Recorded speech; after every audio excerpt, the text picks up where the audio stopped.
Hi Flosstube, it's Brandy. It is good to have you with me today. I look very orange. This is the best lighting I have in the house. Here in Oregon, it is kind of a gloomy, overcast day. When I did the lighting earlier, it looked better. And now I look like a Oompa-Loompa. It's unfortunate because orange people have gotten kind of a bad name. I'm just saying. Okay, so that's not why we're here. No.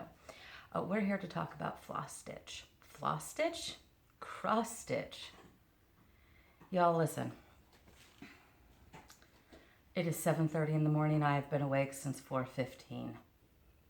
And I haven't even had a full cup of coffee. But this is my Kauai cup. I've showed this to you before.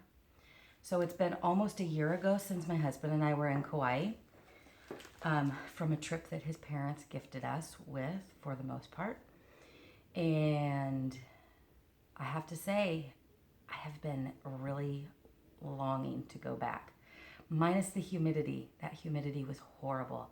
And right now here in the Pacific Northwest, it is also exceedingly muggy and wet. And I'm so orange. I'm just so glowy. It's problematic, but I can't fix it. So we'll see how this goes. If it's terrible, I just won't post it. Okay. So a funny thing happened. On Sunday. So most of you guys know that I am a big advocate for mental health and recovery and all those good things. And I'm starting a new ministry group at our church. And it's for anybody. You don't have to be a person of faith to be a part of it. And so it's open to the whole community. And I'm so excited about it. And so Sunday, I got to share that all with our congregation and just kind of inform them and invite them to be a part of it and all of that. And in retrospect, I don't think I did a great job of introducing the ministry to the church because I was so excited that I talked a million miles an hour, which you all know if you watch any of my videos that I talk fast anyway. And Sunday morning, I was like a train just barreling down the tracks. It was crazy. I probably looked like a crazy person who desperately needs to sit in on one of my own groups. And then I almost fell off the stage. Yep, I was so excited I almost fell off the stage. So,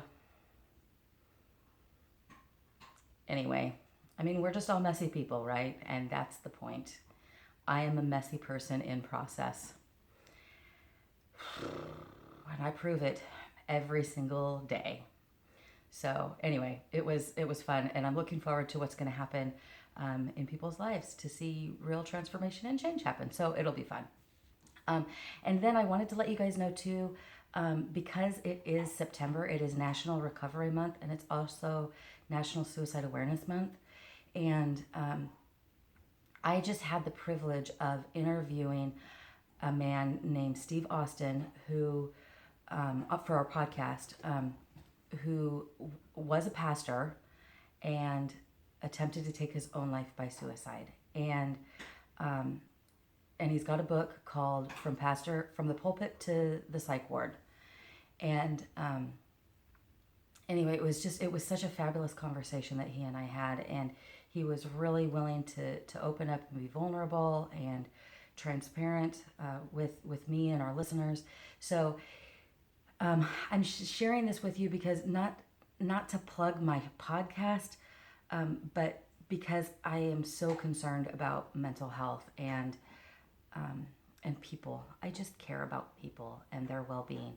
So if you are somebody who struggles with PTSD or depression or anxiety or any kind of trauma and or have had any kind of suicidal thoughts, if you're somebody who has lost a loved one to suicide or is walking beside somebody who is struggling with those kinds of things, I would encourage you to listen to this episode. I'll post a link of it below in the show notes, but I think it's going to be a helpful conversation and a hopeful conversation for both those who are dealing with those thoughts and feelings and those who know somebody who are dealing with those. So anyway, now let's get on to cross stitch. Goodness sakes. Thank you for your patience though, because it's near and dear to my heart. Phew. And I look no less orange. Okay, what have I been stitching, you might ask? Well, I might tell you, not a lot. Life has been so busy, crazy, weird. Goodness sakes. So I'm stitching when I can, but it has been a little bit sparse as of late. So here's what I'll show you. I do have one finish that I get to show you. It's not a fully finished thing, but it will be eventually. So I'll show you that at the end. So here is Ghoul by Plum Street Samplers. I guess I could bring that in closer. It's so cute. Sorry for the reflection. And this is where I'm at with it. So I have gotten some progress made on this, but not a lot. And I put it aside. I finally put it aside. I'm about to lose my needle. My camera setup is so different today, and it's like my camera is very far away from me, and there's this giant counter between me and it, and I'm short, and I have short arms, so I'm having to really like lunge at you guys to show you things, and stand on the tippy toes. Painfully true. Anyway, I put Ghoul aside because I was kind of getting burned out. I think it's because, as you can see, you know, there's just a lot of, there's not a lot of large swaths to cover. And I find that I am somebody who kind of likes to do the fill-in work. And, you know, like I love houses and I love, you know, patches of grass and, you know, those kinds of things that like you really get to kind of stick in the same spot for a while, not like a winding like path.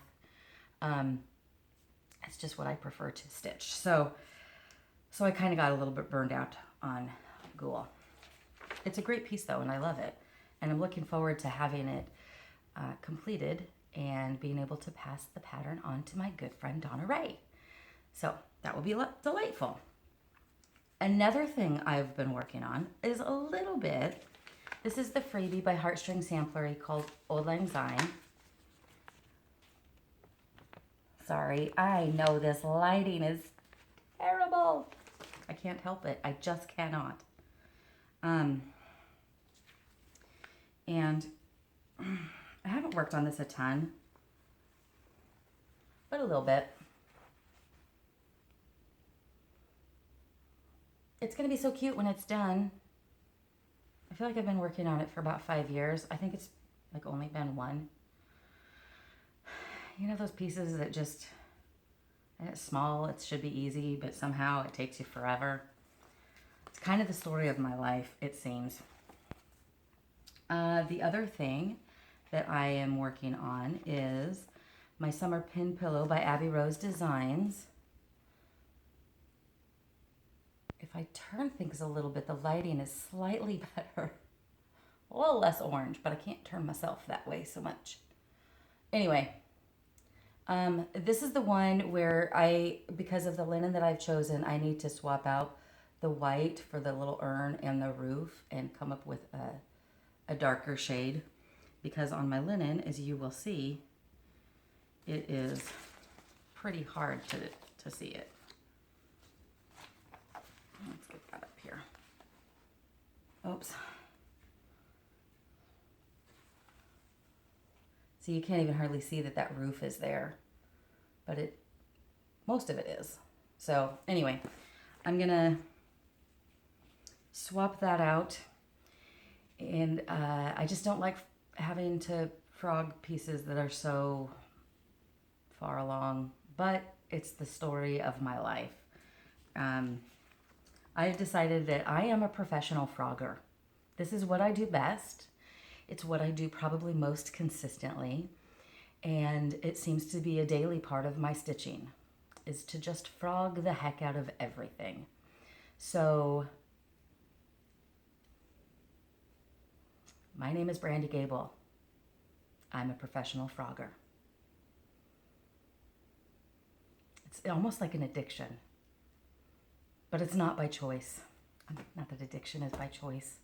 Do y'all know what I mean? It's early and I need more coffee. Okay.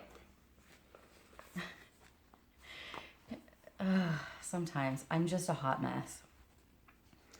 Do you remember when Snickers, I don't know if they're still doing this, but when Snickers bars had like words on it or sayings or whatever?